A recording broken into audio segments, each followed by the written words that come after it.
Hello guys, welcome back to Zik the Programming Guide channel. Today's video I'll be showing you how to view notification history on Android. So in order to do that, first thing you have to do is, once you scroll down, this is normal place where you can see all your notification on your Samsung phone or Google Pixel.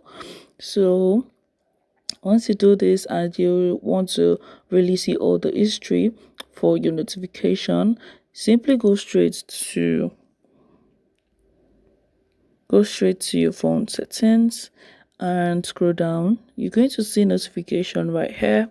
Open up the notification and also scroll down till you see advanced settings.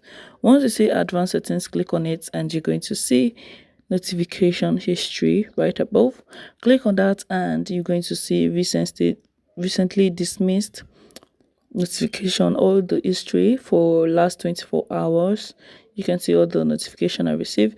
You can simply just turn it on to see what the notification contains. You can see all the persons I called, missed called, and the rest of that. So this is literally how to view notification history on Android. If you find this guide helpful, give this a thumbs up and equally subscribe to get more helpful tips like this. Thanks for watching guys. That's my next video. Bye.